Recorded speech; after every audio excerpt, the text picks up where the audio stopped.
Todo esto comienza en la Edad Media con una visión religiosa en el cual básicamente el ser mujer se movía entre dos extremos. El primero, ser como Eva, es decir, la representación de la tentación, el pecado y la debilidad física y moral. Por otra parte, se podía ser igual a la Virgen María, el cual era básicamente un ideal inalcanzable de pureza y obediencia. De ahí hasta el siglo IX, hasta el siglo XV, se tenía una visión feudal en la que la mujer podía cumplir dos roles. El primero como la mujer noble, que podía administrar castillos y tierras en ausencia de su marido. Por otra parte tenemos una mujer campesina, el cual es básicamente este género que era más igualitario en términos de dureza, ya que hombres y mujeres trabajaban por igual en el campo. Por otra parte tenemos hasta 1405 a Christine de Pizan, quien fue pieza clave porque escribió la primera obra que defiende la capacidad intelectual de las mujeres, ya que esta argumenta que si las mujeres no saben tanto como los hombres es porque no se les deja estudiar no por falta de capacidad. Por otra parte tenemos a figuras como Gelara Bingen, que era básicamente una mujer que se dedicó a la vida religiosa y aquí encontró un espacio de libertad que no existía en el matrimonio. Posteriormente, en el siglo XII, en las cortes de Aquitania cambia la narrativa de género al colocar a la mujer en un pedestal de adoración. Aunque era una idealización, permitió que las mujeres de la nobleza tuvieran una mayor influencia en la cultura, la música y la poesía. Después, en el siglo XV, Juana de Arco representa un quiebre total de los roles de género. Al vestir armadura de hombre y liderar ejércitos, Juana desafió las leyes divinas y sociales de la época. Su condena a la hoguera se basó en gran medida en el crimen de vestir ropas masculinas.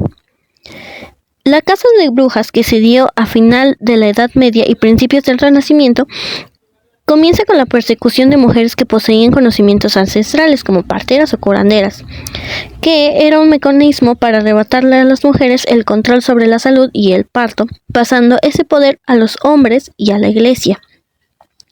Posteriormente, en 1678, con Helena Conaro Sicopia, se convirtió en la primera mujer en recibir un doctorado en filosofía en el mundo. Este hecho exigió a las universidades europeas admitir que la capacidad de razonamiento lógico no era un atributo exclusivo de lo masculino.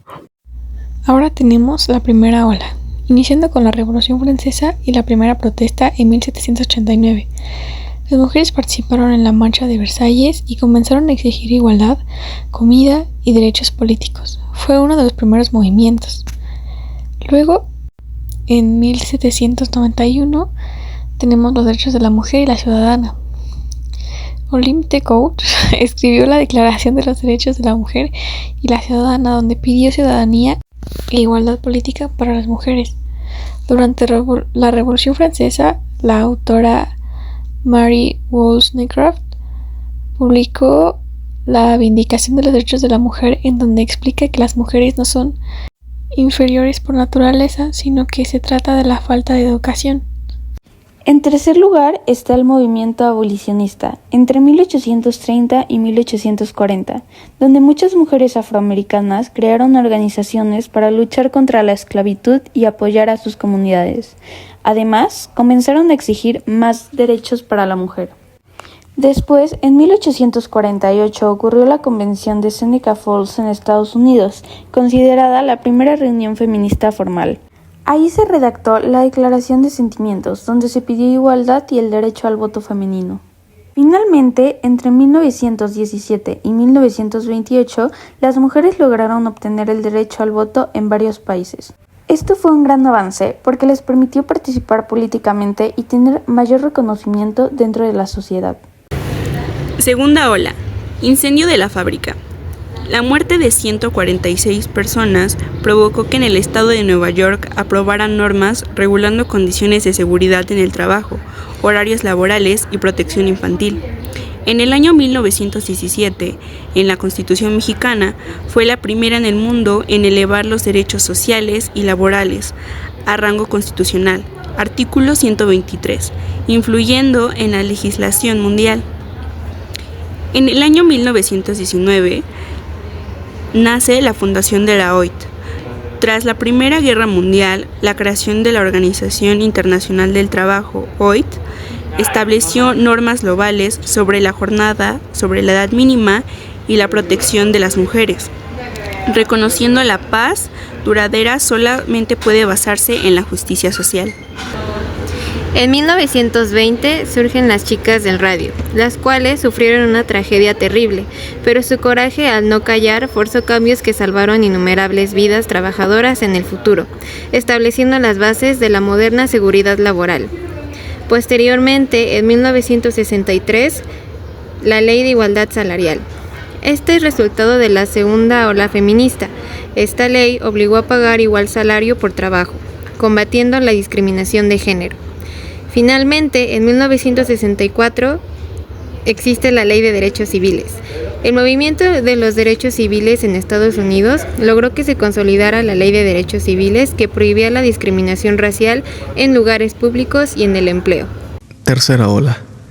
La tercera ola da inicio en 1989 con la abogada y teórica Kimberlé Crenshaw, quien desarrolló la teoría de la interseccionalidad, para mostrar cómo las diversas identidades de una persona, ya sea de raza, clase, género, etc., se suponen para influir en la manera en que es tratada. En 1990, las activistas por los derechos de las mujeres anhelaban un movimiento que continuara la labor de sus predecesoras, a la vez que abordara sus luchas actuales. En 1991, precisamente el 11 de octubre, el mundo vio cómo la abogada Anita Hill testificó contra el nominado a la Corte Suprema de Estados Unidos, Clarence Thomas, por acoso sexual. En 1992, la visibilidad del caso hizo que también las mujeres pusieran en tela de juicio el liderazgo mayoritariamente masculino en el Congreso. En 1994, fundaron sus propias bandas y publicaron su propia música, con letras que abordaban temas como el sexismo, el patriarcado, el abuso, el racismo, la sexualidad y la violación. En 2003, Robin Morgan editó una versión actualizada de su antología feminista escrita en 1970, su nueva edición titulada La Hermandad es para siempre, la antología de las mujeres para un nuevo milenio. Ahora pasemos a ver los logros más significativos de la tercera ola en México. 2006-2007. Implementaron leyes y políticas públicas orientadas a la paridad de género. Entre ellas se encuentran Ley General para la Igualdad entre Mujeres y Hombres del 2006 y la Ley General de Acceso a la Mujer a una Vida Libre de Violencia en 2007. Inicio de la cuarta ola. Para inaugurar la cuarta ola se da la ratificación de un convenio sobre trabajadores domésticos, el enfoque en la capacitación a mujeres rurales y la masificación del feminismo en redes sociales. Posteriormente, en 2012, enfoques en redes. El movimiento feminista se da con más fuerza, empezando a retener más presencia en redes sociales con el objetivo de generar empoderamiento e incluyendo a movimientos LGBT+. Por ende, en 2013 nace el proyecto Everyday Sims, el cual se extendió a 17 países con miles de mujeres en todo el mundo, describiendo sobre el acoso callejero, el acoso sexual, la discriminación laboral y la humillación corporal que sufren, el cual posteriormente, en 2015, se presentó como el hashtag Ni Una Menos, cual nace en Argentina, surgiendo como un grito colectivo de mujeres contra los feminicidios y la violencia, impulsada inicialmente por redes sociales tras el asesinato de Chiara Páez, una adolescente de 14 años en Santa Fe. Después pasamos al punto de inflexión que se da en los años 2018 y 2019, en donde se llega al punto más alto del activismo en redes sociales con el movimiento feminista, exponiendo y organizando marchas a un nivel público, en donde se exponen las conductas machistas, exigen seguridad y movimientos importantes como el movimiento que se dio en México de No me cuidan, me violan del 2019. Nosotros hablaremos sobre la quinta ola del feminismo, un movimiento reciente que busca visibilizar los problemas como la violencia de género, la desigualdad y los derechos de las mujeres en diferentes partes del mundo. Nuestra línea del tiempo comienza en el año 2019 con la huelga feminista global del movimiento 8M. En América Latina y Europa, millones de mujeres salieron a las calles para exigir igualdad y denunciar la violencia de género.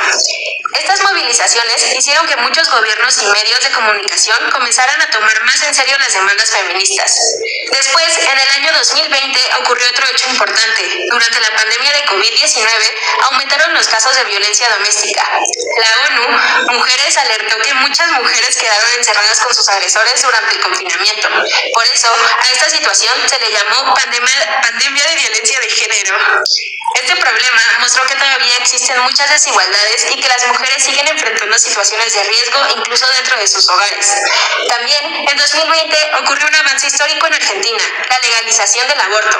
Se aprobó la interrupción voluntaria del embarazo gracias a años de lucha de los movimientos feministas, especialmente de la llamada Marea Verde. Este acontecimiento fue muy importante porque inspiró a otros países de América Latina a seguir debatiendo sobre los derechos reproductivos de las mujeres. Continuando con la línea del tiempo, en 2021, México dio un paso importante cuando la Suprema Corte declaró inconstitucional criminalizar el aborto. Esta decisión representó un gran avance para los derechos de las mujeres y fortaleció la idea de que cada persona debe poder decidir sobre su propio cuerpo. En 2022 surgió la protesta de Irán bajo el lema Mujer, Vida, Libertad.